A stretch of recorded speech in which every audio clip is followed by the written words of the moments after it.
대구시가 울산의 자동차 부품 기업을 유치한 가운데 지역 기업을 직접 전기차 생산에 참여시켜 전기차 선도도시 조성에 나섭니다. 성주에서 총리를 태운 차와 주민이 탄 차 사이에 교통사고가 난 지 40일이 지났지만 수사가 제대로 안 돼 의혹만 커지고 있습니다. 올여름 기록적인 폭염에다 강수량도 부족해 여름 가뭄이 극심합니다. 가뭄이 장기화되는 것은 아닌지 우려가 큽니다. 프로야구 삼성 라이온즈의 이승엽 선수가 국내 프로야구 최다 타점 신기록을 쓴 가운데 전설의 기록은 계속될 전망입니다. 여러분 안녕하십니까? 대구 경북 소식 전해드립니다. 앞으로 대구의 성장 산업으로 의료와 물, 미래형 자동차 등이 주목받고 있는데요. 이 가운데 하나인 전기차 프로젝트가 현실화되고 있습니다. 최근 울산의 자동차 부품 기업을 유치해서 전기차 생산을 하기로 한 데 이어 이번에는 지역 기업이 직접 전기차 생산에 참여하기로 했습니다. 권윤수 기자가 보도합니다. 지난달 울산에 본사를 둔 자동차 부품 회사인 DIC가 대구 국가산업단지에 국내 최초의 전기 상용차 제조 공장을 짓기로 해 대구의 전기차 산업의 청사진이 처음으로 제시됐습니다. 이런 가운데 또 다른 대형 전기차 프로젝트가 현실화되고 있습니다. 대구에서 농기계를 생산하고 있는 대동공업이 자동차 완성품 업체의 전기차 생산에 직접 참여하게 된 겁니다. 지금은 이제 트랙터를 주로 만들고 있습니다만은 트랙터, 콤바인, 이항기 다양한 제품을 여러 가지 만들어 본 그런 노하우가 있기 때문에 대구시에 따르면 오는 2019년까지 247억 원을 들여 르노 삼성자동차의 전기차 생산 기술과 LG전자의 배터리 기술을 이용해 1톤급 상용 전기차를 만들 계획인데 대동공업이 자동차 조립과 생산을 담당합니다. 관련된 많은 부품 기업들이 좀 참여를 하고 그게 참여한 지역의 기업은 물론 또 그 외부의 기업들도 우리 지역에 더 많은 투자를 할 것으로 예상됩니다. 전기차의 단점은 먼 거리를 가지 못해 여러 번 충전해야 하는 건데 대동공업과 르노 삼성의 전기차는 한 번 충전으로 250km까지 달리는 것이 목표입니다. 대구시는 지난 2000년 삼성 상용차가 철수한 이후 완성차 생산 도시로 재도약할 수 있는 새로운 기회라며 이들 기업과 자동차 부품 연구원 등이 컨소시엄을 구성하기 위한 협약을 다음 달 중 체결하기로 했습니다. 여기에다 대구시가 기획한 자율주행 자동차 핵심 기술 개발 사업이 최근 예비 타당성 조사를 통과해서 대구시의 미래형 자동차 산업의 전망이 더욱더 밝아졌습니다. MBC 뉴스 권윤수입니다.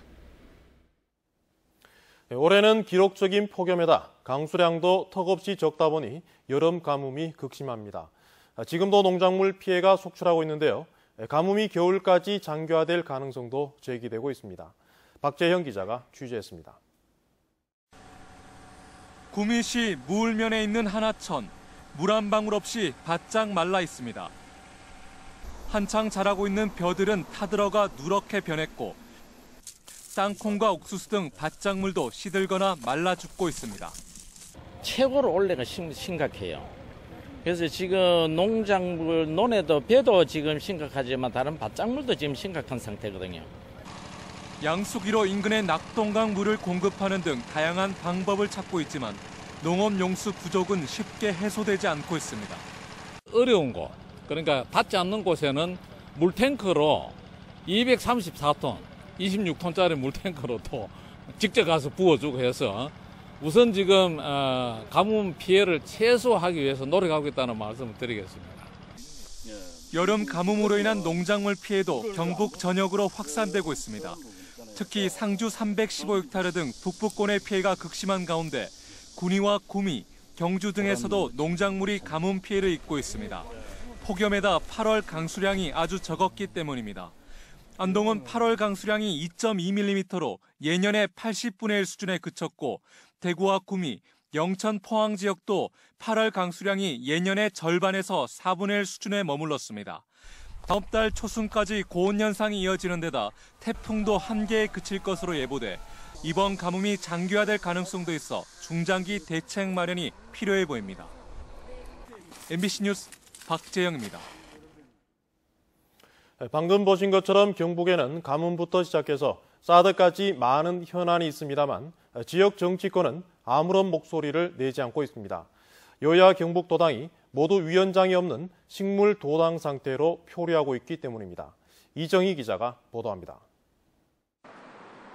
새누리당 경북도당은 6월 말 이한성 위원장의 임기가 끝나고 지금껏 2달 동안 위원장 공석입니다. 당초 박명재 의원이 위원장을 맡기로 했지만 중앙당 사무총장에 임명되면서 혼선이 이어지고 있습니다. 아무런 인선 절차 없이 초선 의원을 직무대행으로 내세우고 위원장을 맡을 재선의 김종태, 이완영 의원은 선거법 위반 사건에 계류 중, 삼선 김광림, 강석호, 이철우 의원은 중요 보직을 맡고 있기도 하지만 지금부터 임기 1년간은 선거 이슈가 없어 큰 관심을 보이지 않고 있습니다. 총선이나 대선 때만 당원을 규합하고 현안 문제들이 생겼을 때는 소신 있는 주장을 펼치지 못하고 있습니다. 위에 눈치를 보는 그런 기원들에게 불만이 아주.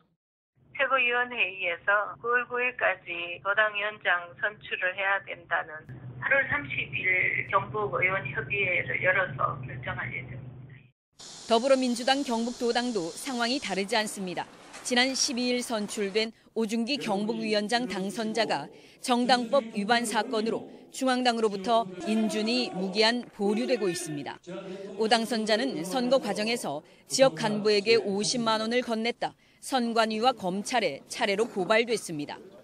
이 때문에 권역별 시도위원장에게 돌아가도록 돼 있는 최고위원 자리도 물 건너간 상황입니다. 내년이 대선이니까 정권 교체하기 위해서 큰 역할을 해야 될 상황인데도 불구하고 이 공소사들 바른 신뢰 종결 짓고 하려면 스스로가 사퇴를 하고 영남권 신공항부터 사드, K2 공군기지, 대구공항 통합 이전까지 지역 현안에 대해 새누리 도당은 논평 한 장 못 내고 있고 더민주당도 별 역할을 하지 못하는 실망스러운 모습을 보여주고 있습니다. MBC 뉴스 이정희입니다. 사드 배치 반대 김천투쟁위원회는 오늘 김천시 의회에서 의장단 회의를 열고 오는 29일부터 김천시청 앞마당에서 날마다 시민 촛불 대회를 열고 김관용 경북도지사와 한민구 국방부 장관을 만나 공식 입장을 전달하기로 했습니다. 또 국회와 청와대 등지에서도 1인 시위를 벌이기도 한 한편 국방부가 사드 배치의 정당성을 김천혁신도시 공공기관 직원들을 대상으로 교육하는 것을 중단하고 사과하라고 주장했습니다. 새누리당 이철우 의원은 어제 김천 사드 반대 집회에서 사드 배치는 오래전부터 주민 설득이 되고 충분한 이해가 된 다음에 배치 지역을 발표해야 한다고 말해왔다고 밝혔습니다.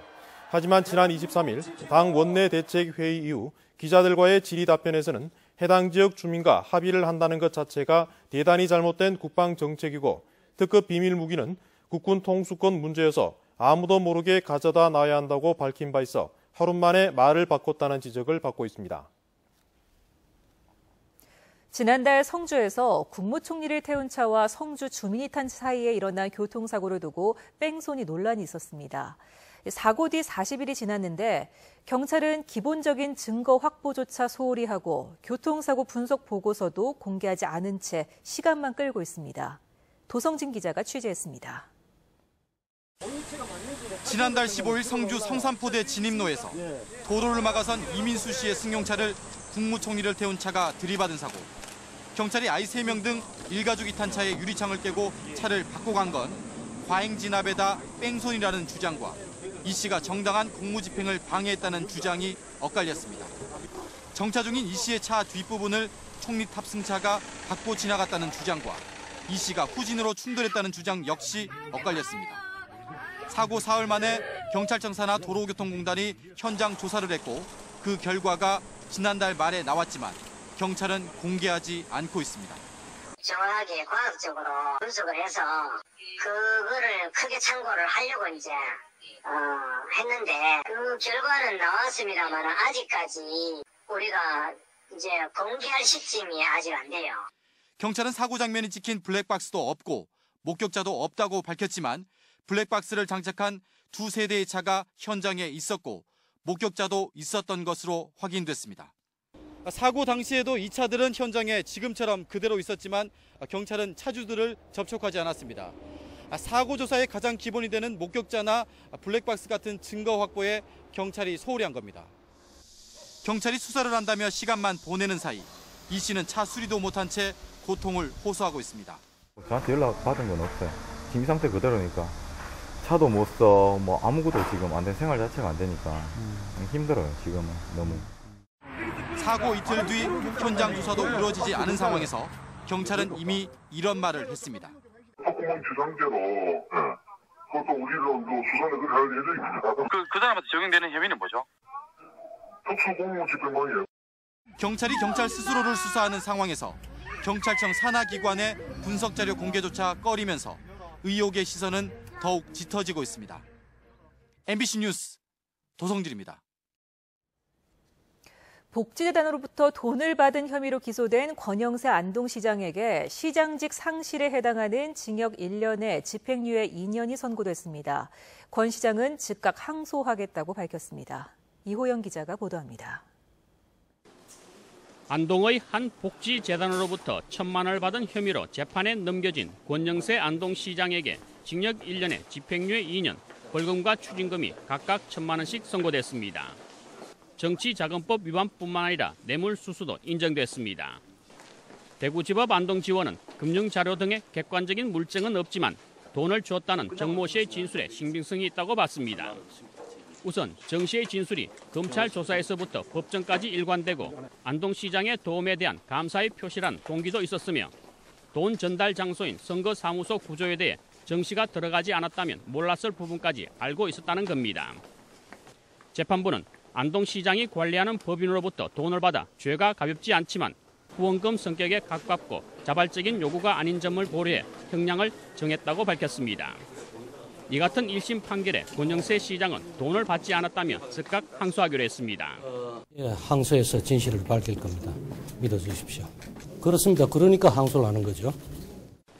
이번 1심 판결에도 불구하고 권 시장의 직무는 정상적으로 유지되지만 대부분에서 벌금 100만 원 이상의 형량이 최종 확정될 경우 시장직을 잃게 됩니다. 한편 돈을 줬다는 복지재단 관계자 2명은 뇌물 공여 혐의로 각각 징역 4월에 집행유예 1년, 또 다른 횡령 혐의에 대해서는 징역 2년에 집행유예 3년을 받아 석방됐습니다. MBC 뉴스 이호영입니다. 광복회 경북지부는 1948년 건국절 제정 주장은 항일 독립운동을 폄하하고 선열을 모독하는 반역사적 막론이라고 지적하고 임시정부의 정통성은 48년 정부 수립 당시 이승만 대통령도 인정한 우리 역사의 정설이라고 강조했습니다. 광복회 경북지부는 최근 이정현 새누리당 대표가 제안한 공개 토론을 속히 열어 대한민국의 근간을 분명하게 밝히자고 주장했습니다. 대구 참여연대와 민주노총 대구지역본부 등이 2013년부터 지난달 15일까지 대구에서 발생한 산업재해를 조사한 결과 공공기관과 지방자치단체의 산업재해 131건 중 109건이 비정규직에서 일어났으며 특히 환경정비 및 미화 분야의 산업재해가 전체의 35.7%를 차지했습니다. 이들은 대구시와 각 구군이 산재 예방관리부서를 지정하고 산재 종합관리 계획을 즉각 수립해 시행할 것을 촉구했습니다. 네, 프로야구의 살아있는 전설 이승엽 선수가 최다 타점 신기록을 세웠습니다. 통산 2000안타와 한일 통산 600홈런도 곧 달성할 것으로 보입니다. 국민타자 이승엽이 쓴 기록의 가치를 석원 기자가 정리했습니다. 국민타자가 쓴 또 하나의 기록. 1995년 데뷔 이후 1739경기만에 기록한 1390타점. 팀 선배인 양준혁이 2100여 경기를 치르며 쓴 기록을 뛰어넘는 순간입니다. 글쎄요, 이제 우리나라 프로야구 역대 선수 중에 가장 타점을 많이 올린 선수가 된 것 같아서 제 자신에게 뿌듯하고 지금까지 많이 도와주신 분들께 감사 인사 전하고 싶습니다. 역시 팀 선배인 양준혁이 가지고 있던 최다 홈런 기록도 일찌감치 갈아치더니 이제 한일 통산 600호 홈런 달성도 2개를 남겨놓고 있는 상황. 본인이 꼭 이루고 싶다고 밝힌 통산 2000안타 기록도 이달이 가기 전 쓸 것으로 보이는데요. 여러 대기록들 사이에 서 있지만 냉정함을 유지하는 모습에서 살아있는 전설의 힘이 느껴집니다. 갑자기 오늘 좀 컨디션이 좀 떨어진 상태라서 잘 모르겠지만 내일 나와서 오늘 제가 왜 실패했는지 확인을 한번 하겠습니다. 그래서 연습할 때 조금 더 오늘과는 좀 달리해서 내일은 최상의 컨디션으로 타석에 들어설 수 있도록 하겠습니다. 삼성 성적이 극도로 부진한 올 시즌. 팬들에게 이승엽의 기록 행진이 큰 위로가 되고 있는 가운데 2017년을 마지막 시즌으로 선언한 이승엽의 모든 타석은 이제 우리 프로야구의 새로운 전설로 기록될 전망입니다. MBC 뉴스 서건입니다. 영남대학교와 포스텍 기업가센터는 오늘 엑스코에서 제2회 글로벌 청년 창업 인턴십 포럼 및 박람회를 열었습니다. 유엔 국제무역기구의 피오리나 기업가정신 국장이 기업가정신의 중요성을 주제로 기조 강연을 했고, 국내외 창업기관들은 예비 창업가와 대학생들에게 창업 관련 정보를 제공했습니다. 또 대학생들이 아이디어 경진 대회를 통해 창의성과 경쟁력 있는 아이템들을 공개하기도 했습니다. 유네스코 산하 국제사진예술연맹 총회가 오늘 경주에서 개막해 주말까지 안동과 포항 등지에서 진행됩니다. 총회에 참석한 60여 개국 420여 명의 사진 작가들은 경북도청과 안동 하회마을, 포항 호미곶, 경주 첨성대, 불국사 등을 돌며 사진을 촬영할 예정입니다. 총회 부대 행사로 48개 나라에서 선별 제출한 흑백사진 480점을 구경할 수 있는 국제흑백사진 비엔날레가 오는 28일까지 경주 서라벌 문화회관에서 열립니다. 오늘 열린 대구 MBC 시청자위원회에서는 최근 폭염과 가뭄 등으로 어려움에 처해 있는 시도민들에게 희망을 줄 수 있는 밝은 뉴스 발굴에도 힘을 기울여 줄 것을 요청했습니다. 또 가을 개편을 통해 지역의 문화가 많이 소개될 수 있도록 문화 프로그램을 보강해달라는 주문도 이어졌습니다. 2017학년도 대학 수학능력시험 원서 접수가 오늘 시작됐습니다. 재학생과 졸업생은 재학이나 출신 고등학교에, 검정고시나 기타 학력 인정자, 다른 지역 출신자는 거주 지역 교육청에 접수하면 됩니다. 2016학년도 수능 응시자 가운데 졸업생 비율은 21.6%로 나타나 2014학년도 19.5%, 2015학년도 20.5% 등에 이어 해마다 증가세를 보이고 있습니다. 대구지방경찰청은 휴가철인 지난달 18일부터 이달 21일까지 대구에서 일어난 5대 범죄는 살인 2건에 강도 8건, 성폭력 88건 등 2,400여 건으로 지난해 같은 기간보다 17.3% 줄었다고 밝혔습니다. 대구경찰청은 자율방범단체와 범죄 취약지역을 합동 순찰하고 현금 취급업소의 방범시설을 보강한 것이 효과를 거두는 것으로 분석했습니다. 오늘 오전 11시쯤 경주시 탑동 나정교 인근 공사장에서 울산에서 경기도로 이어지는 송유관이 파손돼 경유가 누출됐습니다. 소방당국은 누출 경유를 제거하는 한편 굴착 작업 중이던 포크레인이 송유관을 파손해 경유가 일부 누출된 것으로 보인다며 정확한 사고 원인을 조사하고 있습니다. 네, 지금까지 대구와 경북 소식 전해드렸습니다. 시청해주신 여러분 고맙습니다.